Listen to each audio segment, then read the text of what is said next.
In this week's Parsha, we read of a number of different individuals who are either on a low state or in a high state of Kedusha. Interestingly, the Torah juxtaposes the Nazir, who's someone striving for a higher level, to the Sota, who's someone who has descended to a lower level.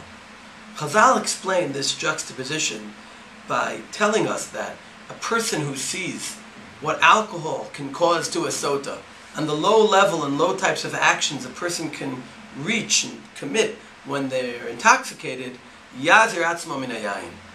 He's expected, it's appropriate for him to become a Nazir.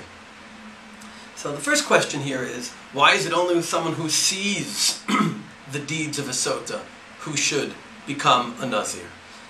Chassidim, starting with the Baal Shem Tov, have a very interesting explanation here, and they say that if a person sees these things, it's a sign that they themselves have a similar problem. One could say, Min hashamayim, they're showing the person these things to alert them to their own problem. One could also say that, and the Chassidim do develop this approach, that if a person is able to see and appreciate those problems, it's a sign that indeed they have such problems, because if they were on a high level, they would not be able to see these problems. The second point is that, assumably, the conclusion one would reach from this drush of Chazal is that becoming a Nazir is a positive thing. Person sees the negativity of what happens with the Sota. The appropriate response is to become a Nazir. That's why it's surprising that there's an opinion in the Tanoim, which the Rambam quotes as well, that it's a chait to become a Nazir.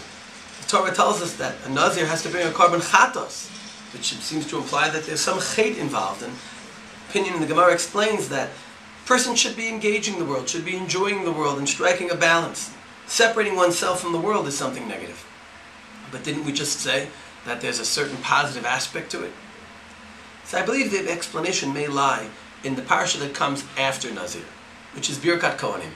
And of course, many of the halachot of Nazir, like not being metami lamed and the hair halachot, are similar to that of a Kohen. On a certain level, a Nazir is someone who is emulating the Kohen, who maybe sees that as a level he himself wants to reach. And the Torah is telling us that it's possible for a Nazir to take on that added level and reach on some level that added level of a Kohen, which only further reinforces the positivity that is a Nazir. And I think the balance and the answer, the resolution to the question ultimately lies in what a person's intention, motivation, and drive for becoming a Nazir is.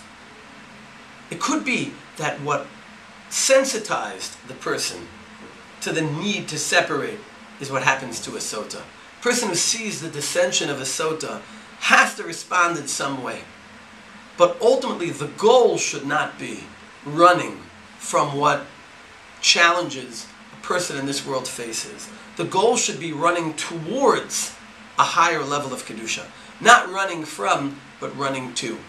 And I think you see this in the words the Torah uses to describe Nazirus. It says, Ish ki yazi, ishu isha ki yazi, lindor neder la'Hashem.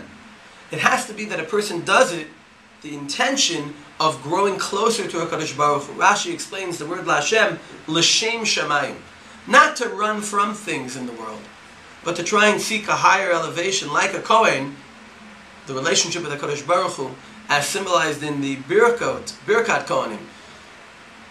Yisa Hashem panav elecha, Yair Hashem panav elecha, the panim el panim relationship with Hashem that a person tries to seek by reaching this higher level. Religiously, it's important that we see and achieve growth, not by escaping and running from things, but running towards higher ambitions that we set for ourselves. Shabbat Shalom.